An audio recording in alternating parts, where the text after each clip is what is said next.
అలాగే నా పేరు మైత్ర వెంకట మై ఛానల్ కూడా కేవలం మన ఛానల్ సబ్స్క్రైబ్ చేసుకోకపోతే ఇప్పుడే సబ్స్క్రైబ్ చేసుకోండి. పక్కనే ఉన్న బెల్ ఐకాన్ క్లిక్ చేసి ఆల్లో పెట్టుకోండి. నా ఫర్దర్స్ మిస్ అవ్వకుండా చూడొచ్చు. చాలా మంది చూస్తున్నారు కానీ సబ్స్క్రైబ్ చేసుకోవట్లా. So please try to subscribe and click the bell icon also.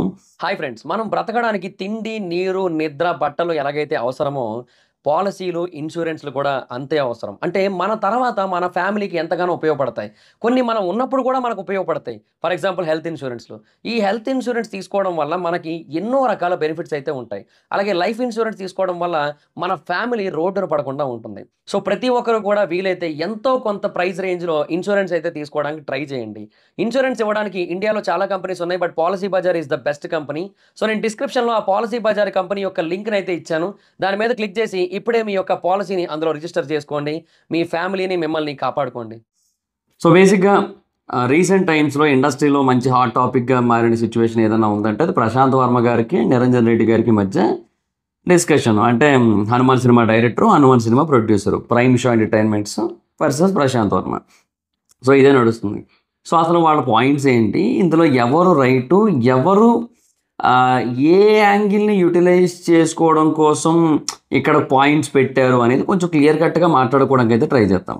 So first of all వాళ్ళు చెప్పిన పాయింట్స్ చాలా సింపుల్గా చెప్పేస్తాను.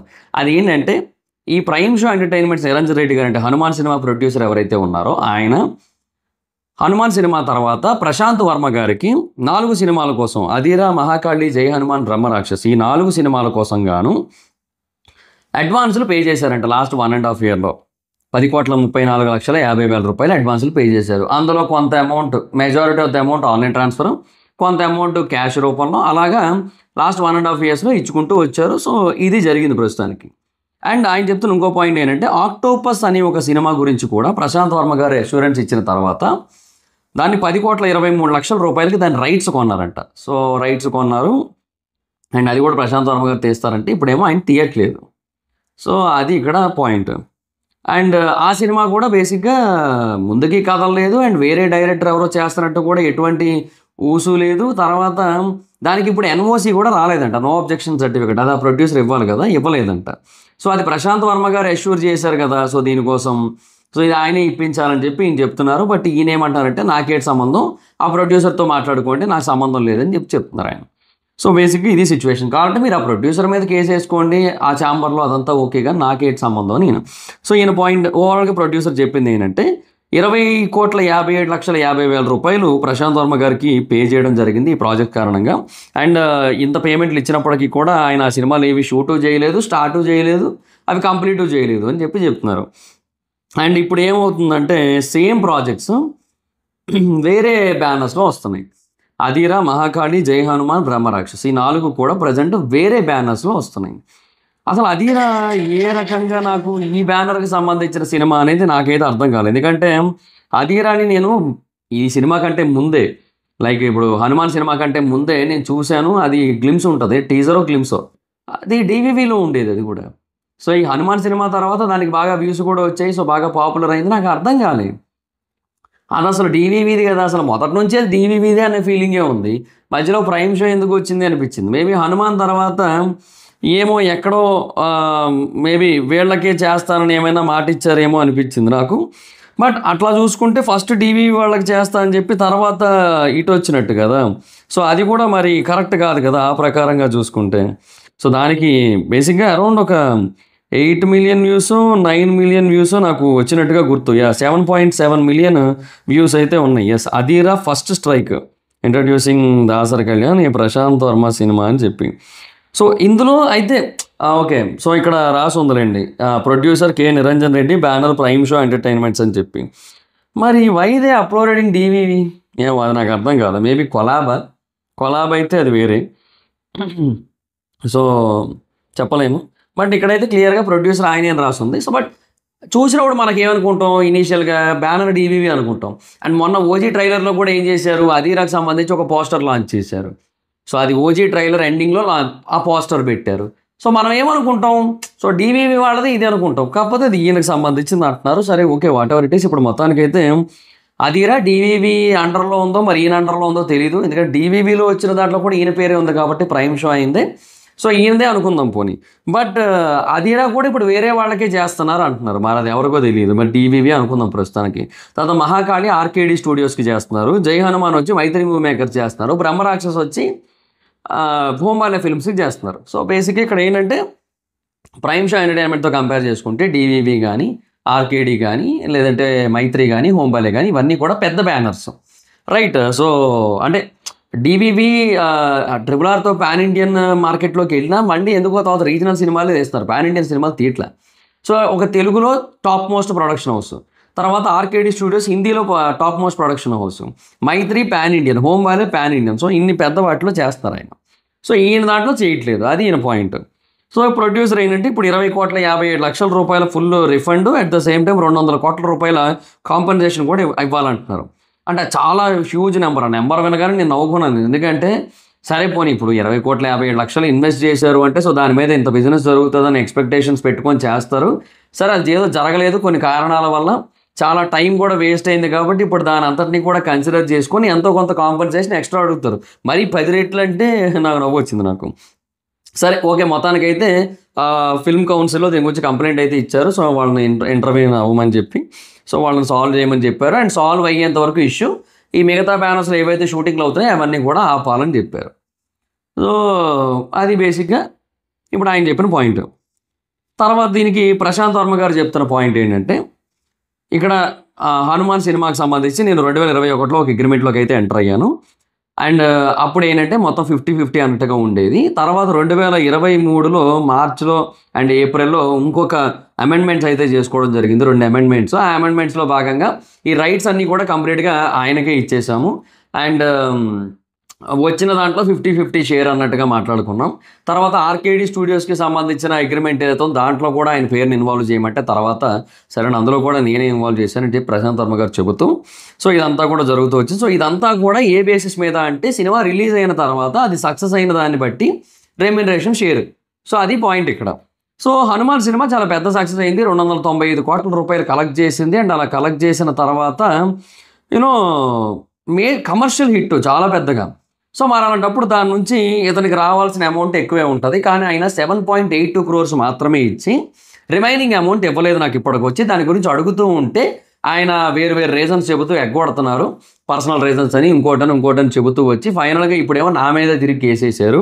అండ్ నాకు ఏవైతే 2 కోట్లు ఇచ్చారని చెప్తున్నారో ఆ 2 కోట్ల మాట కూడా వాస్తవం కాదు, ఆ 2 కోట్ల మాట అబద్ధం. నేను ₹1 కోటి అయితే తీసుకున్నాను. ఆ ₹1 కోటి దేనికి అంటే అధీరా టీజర్ కోసం.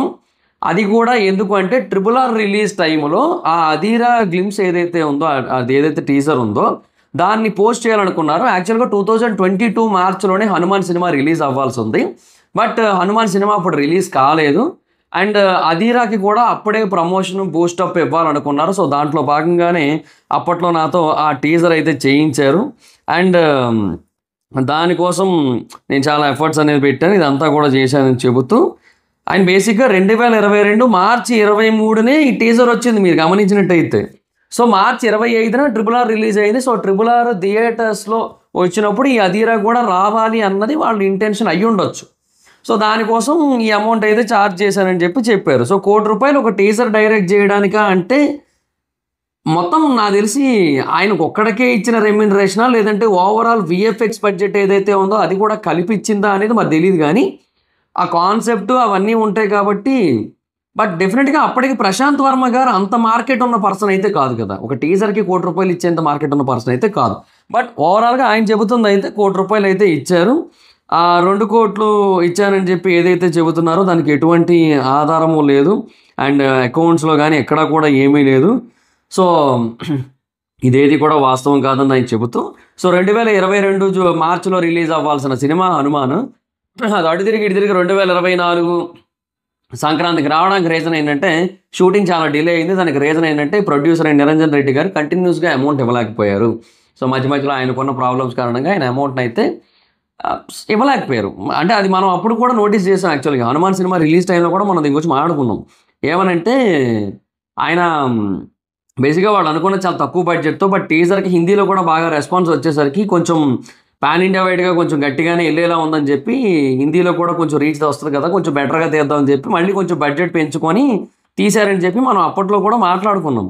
రైట్. సో, ఇదంతా కూడా జరిగిన విషయం మనకందరికీ తెలిసిందే. సో, ఇక్కడ ఓవరాల్‌గా ఇక్కడ పాయింట్ ఏంటి అంటే, ఆయన 'ఆక్టోపస్' సినిమా అంటారా? 'ఆక్టోపస్' బేసిక్‌గా ఈయన్ని నమ్మి పెట్టుండొచ్చు. బట్ అది ప్రొడ్యూసర్ ఎన్ఓసి ఇవ్వకపోతే ప్రొడ్యూసర్ మీద కంప్లెయింట్ చేయాలి. ఈయన ఏం చేస్తాడు మధ్యలో? ఈయన ఇప్పించాలి అంటే యెస్, ఈయన ఇప్పించాల్సిన బాధ్యత ఉంటది. బట్ ఏమో ఈయనకి సంబంధం ఎంతవరకు ఉందో మనకు తెలీదు కదా! ఆ సినిమా నచ్చి మేబీ దాని రైట్స్ తీసుకోవడం అనేంత వరకు ఓకే. బట్ అక్కడ ప్రొడ్యూసర్ మైండ్‌లో ఏం కదులుతుందో మనకు తెలీదు కదా! సో, ఇక్కడ మెయిన్ ఇక్కడ ఏది హైలైట్ అవుతుందంటే ఇవన్నీ కాదు యాక్చువల్‌గా. ప్రశాంత్ వర్మ గారు రీసెంట్‌గా ఒక ఆఫీస్ సెటప్ పెట్టారు యాక్చువల్‌గా. చాలా పెద్ద ఆఫీస్ సెటప్ పెట్టారు. దానికి 100,00,00,000 రూపాయల వరకు ఒక స్టూడియో, ఆఫీస్ కాదు ఒక స్టూడియో పెట్టారు. 100,00,00,000 రూపాయల వరకు ఖర్చయిందనేది టాక్. ఒక స్టూడియోకి 100,00,00,000 అవుతదంటే అది ఏంది? అది హాలీవుడ్ లెవెల్ వీఎఫ్ఎక్స్ స్టూడియో అయ్యుండాలి. ఇప్పుడు ఏవైతే ఈ పోస్టర్స్ అన్నీ రిలీజ్ చేస్తున్నారో వీటన్నిటిని కూడా ఇంకా వాళ్ళ ఓన్‌గానే స్టూడియో డిజైన్ వాళ్ళ స్టూడియోలో డిజైన్ చేసుకొని, ఇంకా వేరే వాళ్ళతో అసలు సంబంధం లేకుండా వర్క్ చేసుకోవడానికి ఏమైనా కొంచెం ప్లాన్స్ ఏమైనా చేసుకున్నారేమో. సో, దీనికోసమే వేరు వేరు ప్రొడక్షన్ హౌసెస్ నుంచి అడ్వాన్సులు తీసుకొని వాటన్నిటిని కూడా అందులో పెట్టేశారనేది పాయింట్. అయితే డీబీవీ వాళ్ళేమో మా దగ్గర ఏం తీసుకోలేదు, మాకేం వర్క్ చేయట్లేదు, మాకేం సంబంధం లేదని చెప్పారు. సో, మరి అధీరా ఏంటంటే అప్పుడు అధీరా ఈళ్ళదే అయ్యి ఉండాలి. ప్రైమ్ షో ఎంటర్‌టైన్‌మెంట్స్ అయ్యి ఉండాలి. రిలీజ్ మటుకు డీవీవీ చేస్తుండాలి. అలాగే అనిపించింది నాకైతే. సరే ఇవన్నీ ఒక లెక్కైతే, సో, ఇప్పుడు ఆయన అంత తీసుకున్నారు అంత పెట్టేశారు కాబట్టి ఇప్పుడు ఆయన ఏది రిటర్న్ ఇచ్చే పరిస్థితి అయితే లేదు. కాకపోతే ఇప్పుడు ఈయన అడ్వాన్సెస్ ఇచ్చానని చెబుతున్నది ఏదైతే ఉందో అదంతా కూడా దేనికోసం చేస్తున్నారని ప్రశాంత్ వర్మ గారు చెప్తున్నారు. ఆయనకు హనుమాన్‌కి సంబంధించి ఏదైతే ఇవ్వాలో అది ఎగ్గొట్టడానికి కోసం. అది ఇవ్వలేదు ఇప్పటివరకు. సో, అది ఎగ్గొట్టడం కోసం ఇప్పుడు ఇదంతా చేస్తున్నారు కావాలని చెప్తున్నారు. సో, అంటే చెప్పలేం మనం ఎగ్జాక్ట్‌గా. బట్ ఇక్కడ సోషల్ మీడియాలో ఏంటంటే ప్రశాంత్ వర్మ గారు బేసిక్‌గా హనుమాన్ సినిమా వాళ్ళ దాంట్లో తీసినప్పుడు మరి మిగతావి కూడా వాళ్ళ దాంట్లోనే తీయాలి కదా! అలా ఎలా చేస్తారు? అది కరెక్ట్ కాదు కదా! అనే పాయింట్ అయితే ఉంది. That is for sure. కానీ అది ఆయనకి పెద్ద ఆపర్చునిటీ వచ్చినప్పుడు ఎవడైనా అదే కదా చేస్తాడు. ఇప్పుడు నేనేమంటున్నానంటే అపాశాంబ కిరికిరి సాఫ్ట్‌వేర్ సొల్యూషన్స్ అనే ఒక కంపెనీలో జాబ్ చేస్తున్నావు నువ్వు. ఆ కంపెనీలో జాబ్ చేస్తున్న నీకు సడెన్‌గా కాగ్నిజెంట్ వాళ్ళు ఫోన్ చేసి "we are hiring you. Are you willing to come" అని అడిగితే ఓ యెస్ అనుకోని ఇమ్మీడియేట్‌గా రిజైన్ లెటర్ ఇస్తారు. చల్ హట్ పోరా అని చెప్పి పొడిచి వెళ్ళిపోతారు. అదే చేస్తారు ఎవరైనా సరే. ఈయన కూడా అంతే.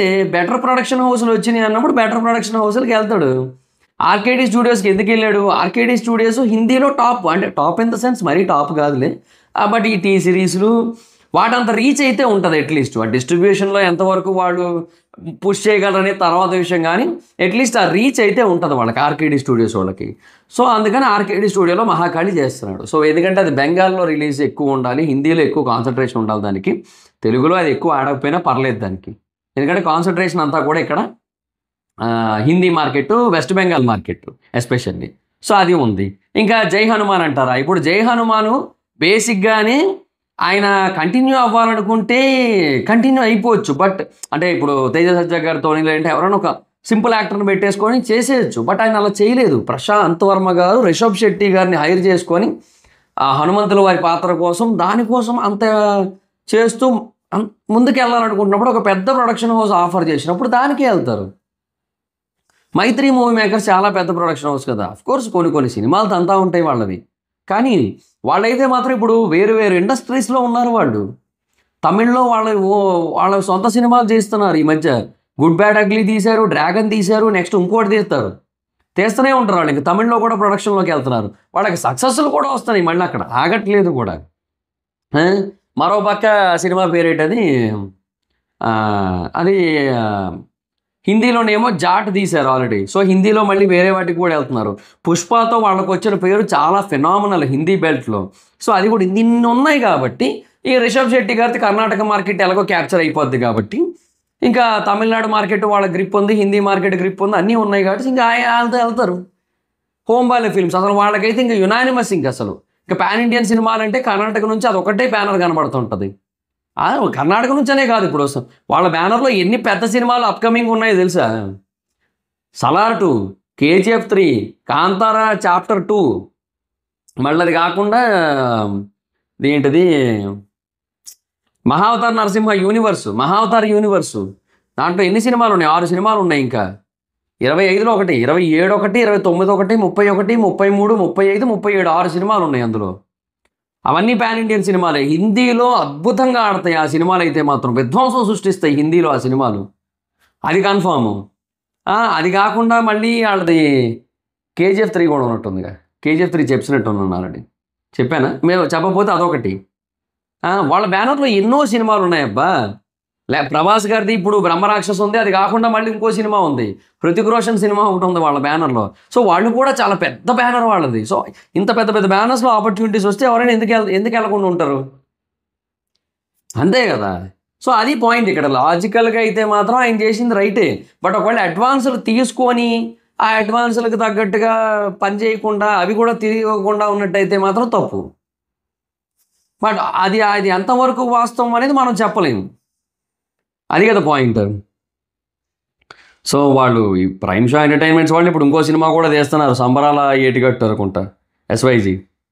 సో వాళ్ళైతే కొంచెం బాగానే వెళ్తున్నారు. కాకపోతే మేబీ వాళ్ళకి ఇంకా డెఫినెట్గా చాలా పెద్ద స్థాయిలోనే బిజినెస్ జరగాల్సిన సిచ్యువేషన్ అయితే ఉంది. ఒక నిజంగానే ఇవన్నీ కూడా వీటిలో జరిగినట్టయితే. బట్ అలా జరగలేదు అంతే ఇంకా. సో దానికి ఇంకేం చేస్తాం ఇంకా, అది పాయింట్. నాదైతే ఇంకా ఆ అడ్వాన్స్లో ఒకవేళ తీసుకున్నది వాస్తవం అయితే మాత్రం ఆ 10,34 లక్షల రూపాయల వరకు అదైతే రిటర్న్ ఇవ్వాల్సిన బాధ్యత అయితే ఆయన మీద ఉంటుంది, కన్ఫామ్గా ఉంటుంది. ఒకవేళ అది తీసుకోలేదు, అదంతా కూడా కేవలం దీనికి సంబంధించిన పేమెంట్లు, ఇది హనుమాన్ సినిమాకి సంబంధించిన పేమెంట్లు అని కనుక అయినట్టయితే, అదీరా టీజర్కి సంబంధించిన పేమెంట్ అయినట్టయితే, అప్పుడు ఇంకా అది ప్రశాంత్ వర్మ గారి తప్పేం ఉండదు అక్కడ, అంతే కదా. సో అది పాయింట్ ఇక్కడ. ఓవరాల్గా ఒకవేళ ఆయన తీసుకొని పని చేయకపోతే మాత్రం ఆ 10,34 లక్షలు ప్లస్ కొంత ఫైన్ ఖచ్చితంగా వేస్తారు. అది కట్టకపోయినట్టయితే ఒక టైం ఇస్తారు, ఆ టైంలో కట్టకపోతే మరి బ్యాన్ ఉంటుంది. మరి ఇంకా దానికి ఏదో ఒకటి చేస్తారు ఇంకా ఆ టైంలో. సో అది పరిస్థితి. అటు తిరిగి కొంచెం నాకు తెలిసి కొంచెం ఇండస్ట్రీలోని కొంచెం పెద్దవాళ్ళ నుంచి పుష్ అంటే కొంచెం హెల్ప్ వస్తుందేమో ఒకవేళ అది నిజంగా జరిగినట్టయితే. అంటే ప్రశాంత్ వర్మ గారు, తేజ సజ్జా గారు, చిరంజీవి గారు అట్లా ఏమైనా వెళ్ళొచ్చు కదా. So there is a chance. So చూద్దాం, మనకైతే క్లారిటీ లేదు ప్రస్తుతానికి. బట్ ఖచ్చితంగా ఎవరో ఒకరి సైడ్ అయితే మిస్టేక్ ఉంది, అది ఎవరిదని తెలియట్లేదు. సో ఈయన 100 కోట్లు పెట్టి స్టూడియో పెట్టాడంటే నాకు నమ్మబుద్ధి ఇట్లా. అంటే దాని బడ్జెట్ 100 కోట్లు అని బయట వినపడుతుంది, కానీ మేబీ ఉండొచ్చు 25 కోట్లు ఉండొచ్చు. బట్ మరీ 100 కోట్లు పెట్టి స్టూడియో అంటే, ఇప్పుడు మొన్న అల్లు అర్జున్ గారిది అట్లీ గారిది సినిమా చూసాం కదా, దాని అనౌన్స్మెంట్ వీడియో చూసాం.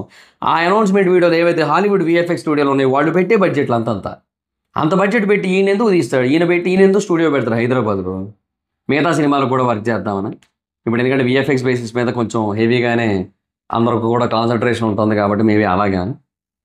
బట్ నాకైతే అదైతే లేదు. బట్ ఎనీహో ఓవరాల్గా నాకున్న క్లారిటీ ఏంటంటే, నాకు అనిపిస్తుంది ఏంటంటే, ఎక్కడో ఈ హనుమాన్ సినిమా రిలేటెడ్ ఫైనాన్షియల్ ఇష్యూసే ఇప్పుడు ఓవరాల్గా ఎంటైర్ డిస్కషన్కి కారణం. అండ్ మేబీ ప్రొడ్యూసర్ అంటే ఇంక బలవంతంగా ప్రశాంత్ వర్మ గారిని తన బ్యానర్లో పనిచేసేలా చేయించుకోవాలనుకుంటున్నారేమో. దానికి ఆయన ఒప్పుకోలేదు, ఆయన వేరే పెద్ద బ్యానర్లకు వెళ్ళిపోయాడు. అంటే ఇప్పుడు అపశ్యాంబ కిరికిరి సాఫ్ట్వేర్ సొల్యూషన్ చూడు, నువ్వు నా దగ్గరే పనిచేయాలంటాడు. వీడికి కాగ్నిజెంట్ వచ్చింది కాబట్టి కాగ్నిజెంట్కి వెళ్ళిపోతానంటాడు. మరి అప్పుడు గొడవలు అవుతాయి కదా. సో ఆ గొడవల రీజన్ అనిపిస్తుంది నాకైతే. మరి మీకేమనిపిస్తుందో కింద కామెంట్ సెక్షన్లో చెప్పండి. So that's it guys, this is the video కనుక మీకు నచ్చినట్టయితే లైక్ చేసి ఇప్పుడే మన ఛానల్ సబ్స్క్రైబ్ చేసుకొని పక్కనే ఉన్న బెల్ ఐకాన్ క్లిక్ చేసి ఆల్లో పెట్టుకోండి. అండ్ ఇప్పటివరకు ఎవరైనా ఈ వీడియోని షేర్ చేయకపోతే మీ సోషల్ మీడియా ప్లాట్ఫామ్స్లో కూడా షేర్ చేయండి. Like Facebook, WhatsApp, Twitter, Insta వీటన్నిటిని కూడా షేర్ చేయండి. అండ్ నా ఇన్స్టాగ్రామ్ ఐడి ఎవరసం అయితే ఎక్కడ వచ్చి ఫాలో అవ్వచ్చు. Thank you so much. Bye. Next video. Bye.